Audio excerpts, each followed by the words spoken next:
So today I'm going to be taking you on a tour of our new vegetable garden, which is actually down the side of the house. Now originally this was just a bit of driveway, and I'm going to show you some pictures of that on screen. But yes, this is our little vegetable plot. This is kind of like, I guess our own little allotment really. We always wanted a space like this, and we used to have one right out the front of our house.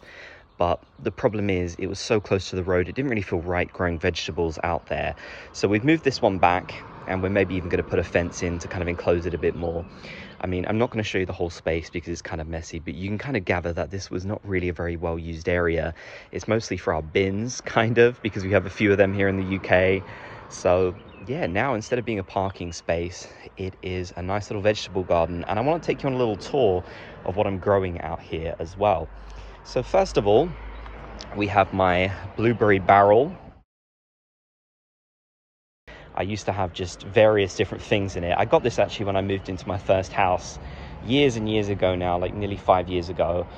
And yeah, it served me well, but now it's for the blueberries because I don't think they need particularly deep roots to fruit a lot, at least from what I've experienced.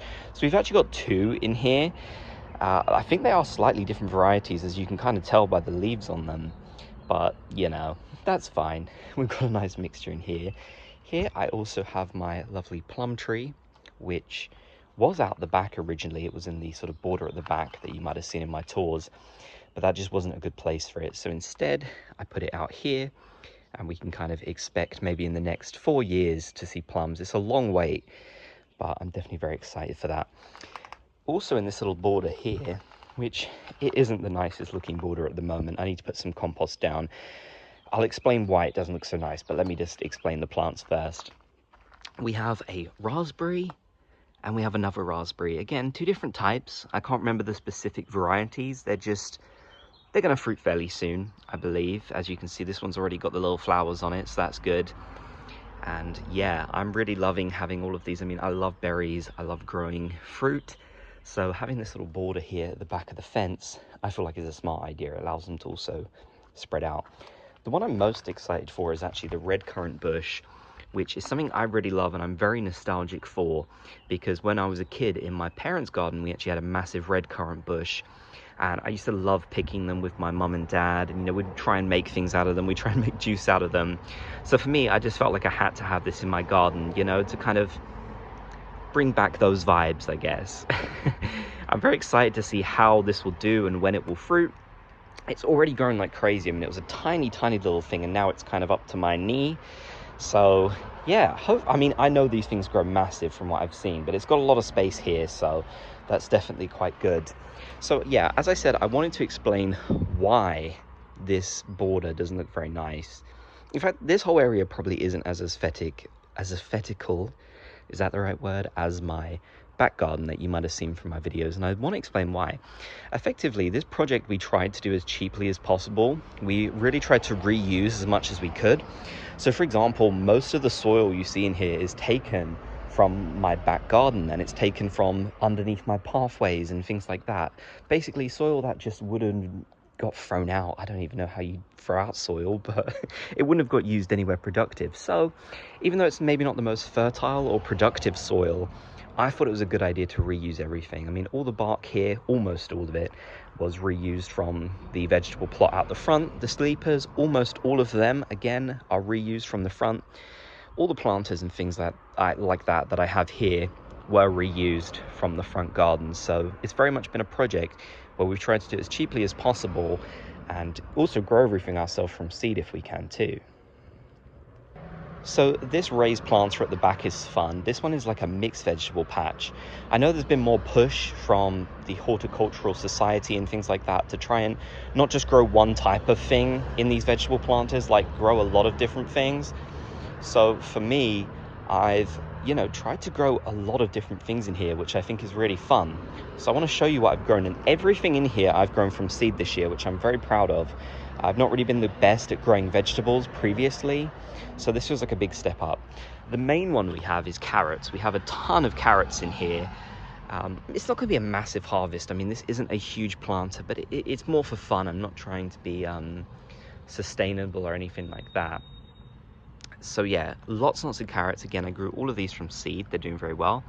We have some onions in the middle here, a few of them growing. I mean, it's nothing too crazy or anything like that, but you know, it's a little bit of progress, and we'll hopefully see if they can actually grow from seed, because usually I would do that sort of thing from bulb. So I'm very curious if it'll actually work. We also have some broccoli in the middle. Unfortunately, not too many of these because they didn't do too well. But, you know, that's free dinners right there out of those broccolis. And then we also have a ton of spinach. I use spinach in pretty much all my cooking. For those of you who don't know, I really do enjoy cooking a lot. So I thought it would be appropriate to grow a lot of this.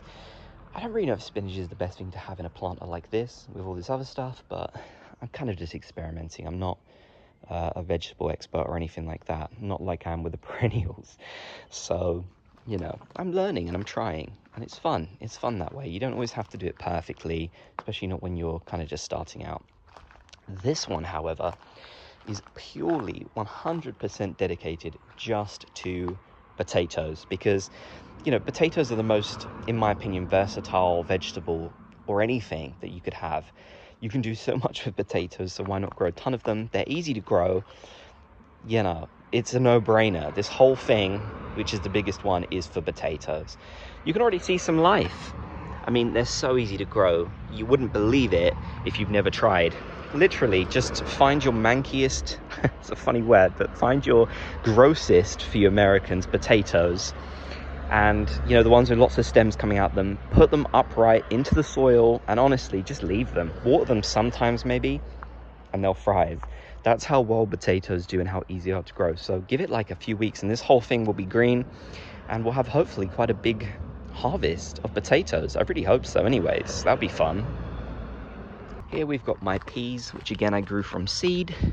They're starting to climb up this obelisk. Now, I have seen people saying it's a good idea to use those like tree branches and things like that instead of these obelisks. Apparently the peas grow up those really, really well. However, I already had this obelisk lying around, and I was like, you know what, again, I want to go into the mentality of just reusing everything out here. So they're already attaching to it. I think they're going to grow quite well. Again, it might not be the best obelisk for them, but I'm not too bothered. This is all for fun. This is all kind of more of a hobby. I do notice lots of weeds though, and those have to go. But yeah, I think they're going to do well in here. I mean, they're already attaching themselves, and that's more than anything I could ask for. What else do we have? Here are the strawberry planters, which, as you can see, are turning into some absolutely lovely strawberries, which I'm very, very excited about. They're all starting to flower, which is very nice. I absolutely love that, so I'm very, very happy about that sort of thing. And yeah, I mean, these have been in here since last year. Another weed I noticed. These have been in here since last year, so not too much change there. I just moved this planter over. It's one of those sort of trough style planters, and you know, I saw this thing was quite good for them, so I decided that's what I was going to use. I got this for really cheap as well, because it was actually like an ex-store unit, which is absolutely fantastic. So if you can get something like that, that's a really good idea. But yeah, very functional, an easy way to grow strawberries. You might not get hundreds and hundreds of them, to be honest, but you know, it's better than nothing, which is kind of the main thing and the point of this vegetable garden. So I'm excited to see how well they'll do. I will admit, none of these were grown from seed. However, some of them I have had for many, many years, and I divided them, and I also got them from runners, because I think growing them from runners is a lot more efficient than seed. Not everything is really meant to be grown from seed. Well, it can be, but it's hard, you know, that's my point. Over here, we have the tomatoes. This is kind of the final bit. So here's our little tomato planter. We've got two different varieties. We've got the typical big ones, you know, I can't remember the specific variety, but the typical big one. And then we also have the little ones, the salad ones, which is really nice. I did attempt to grow these from seed, and in past years I've done well with that. But unfortunately, I accidentally left my greenhouse open one day when it frosted, and I think they all died. So I just had to resort to buying them this year. But either way, they were like £1 or something, so they'll make back a lot more than I spent. Finally, we have a little planter down here, which has my cucumbers in it. maybe not quite enough room for them, to be honest with you, but we'll see. Hopefully they'll grow well. I don't think they need a ton of depth, we'll have to see. So yeah, that's my little vegetable plot out here, which is really fun. It's not a massive space, but it does give us a ton more space to grow vegetables, which is something I'm really excited about. So I hope you enjoyed this little tour and the transformation, and definitely make sure to subscribe if you like gardening content. I'd love to have you here.